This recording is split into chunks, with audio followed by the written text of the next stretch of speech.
Hi, in today's lesson I'm going to show you how to create a billing statement.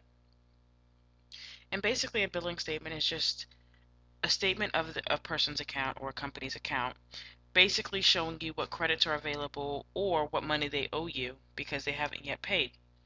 So to create a billing statement in QuickBooks, you're going to want to go to QuickBooks Home menu, which I'm in now, and you want to go to the Customer section, and you'll see Statements here. You can also go into the Customer section in the toolbar, and you can go to Create Statements here. For the sake of this tutorial, we're going to use this method. So hit Create Statements, and this window should pop up.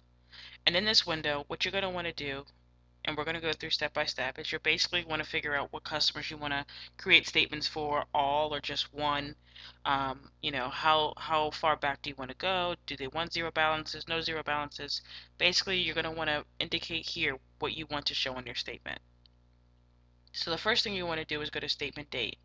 And you're going to choose the date that you want to issue your statement on. It could be the end of the month, the first of the month, the middle of the month, whatever date you want to show on your statement as the date that you created the statement. And again, this is a training video, so therefore my dates are going to be in the future. So for this sake, we're going to say that we want the statement to be 12/31/2015. Now, statement period. This is what do you want to show, what dates do you want to show activity? So do you want to do it for a month? Or you can come down here and say you want to do it for all open transactions for any customers. And if you want to include only transactions over a certain amount of days, so if you don't want to include transactions that are current, you just want to show maybe past due customers, you'd click here and say I want to include transactions that are only over 30 days past due. Or if you want to do 45 days past due, you can hit that as well. You can also change it to 60 days if you wish. But for the sake of this tutorial, we're going to do all open transactions as of the statement date. And again, just a review, the statement period is if you just want to show a specific time frame on your statement of transactions, or you can do all open transactions as of the day indicated on your statement, or you can say I want to include only the transactions that are over a certain amount of days. Now you go down to the next section here. You have select customers, and you can see you want to do it for all customers. You can see you want to do it for multiple customers, and when you select multiple customers, a box will come up saying to choose which customers you want to go ahead and select. So you would just go down to your listing of customers and select, and you can select as many as you want. If you have something like this, like an Erica Pretel here, that has 2 jobs, you can just select Erica and it'll print out everything for her 2 jobs. If this customer likes to differentiate between the 2 jobs, then you could actually select just the jobs itself and it will print out statements just for the jobs themselves. Now if you just want to just do one customer, again select one customer and then select the customer's name in which you want to do. Okay, if you want to just select the type of customer type, this would actually only really show up if you have a customer listing or customer type listing or a class listing. So, you could say I only want to do residential, I only want to do commercial. And you can also select the customers that you only send statements to via email or mail. So again, there's a wide variety of ways to select which customers you want to create statements for, but for the sake of this tutorial, we're going to say we want to do all customers. Okay, then here you're going to want to figure out which template you want to use. So you might have 1, 2, 3, 4 templates. Whichever template you wish, that's what you're going to want to select here. If you want to customize the template, hit customize, and you're going to want to go to customize data layout, make a copy of it, and you can customize your template here.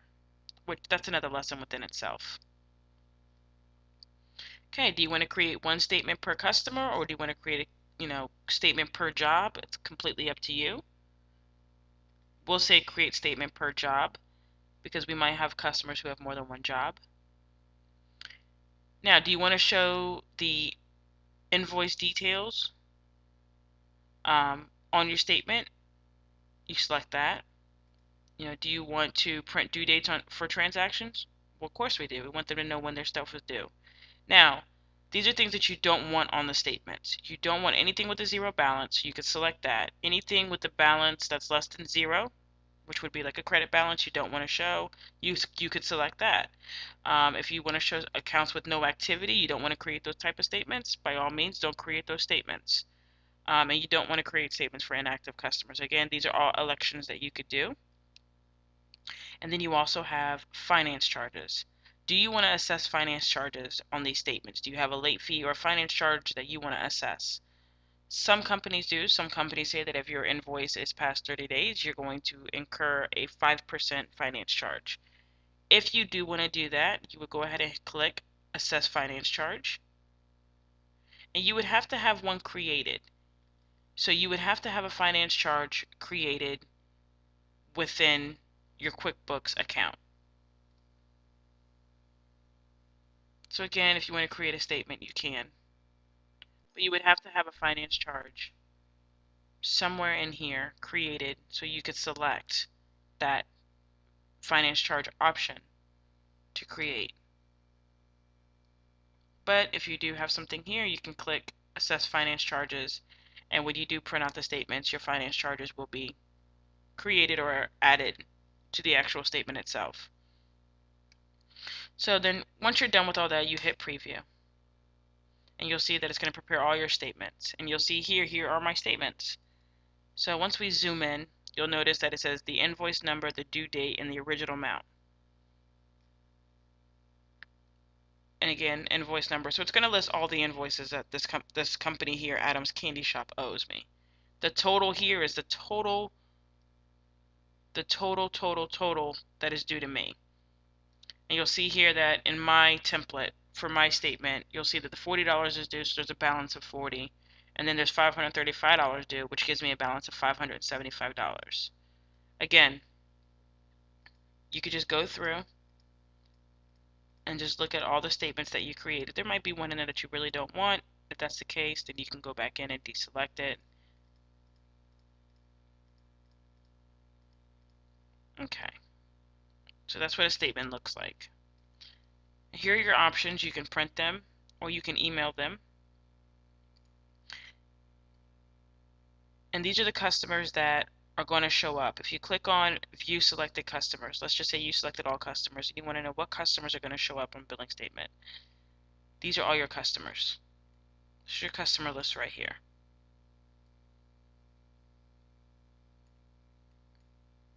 Okay.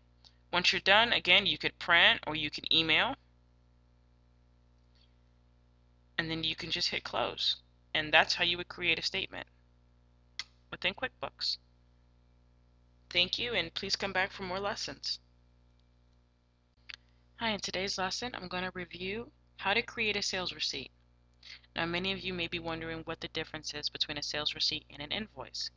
An invoice are services that are either rendered or going to be rendered that you were billing the customer for them to pay you at a later period in time. A sales receipt is just basically a customer or a client paying you in full at the time service is rendered. So you don't have to create them a bill. Just as if you were going into your local store and you purchase, let's say, a t-shirt, and they give you a receipt, you're paying in full for that t-shirt at the time of purchase, so they do not have to bill you for it. So again, an invoice is for services that they're going to pay you later on down the line for, and a sales receipt is for payments received in full at the time of service or at the time they purchase the product.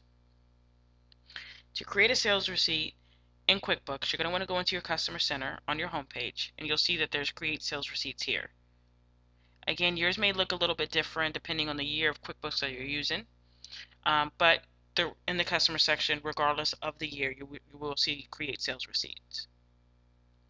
You can also go into Customers, and you can go into Enter Sales Receipt here. So for the sake of argument, we're going to go ahead and just use the home page. Simple, sweet, and that's what it's there for. So we're going to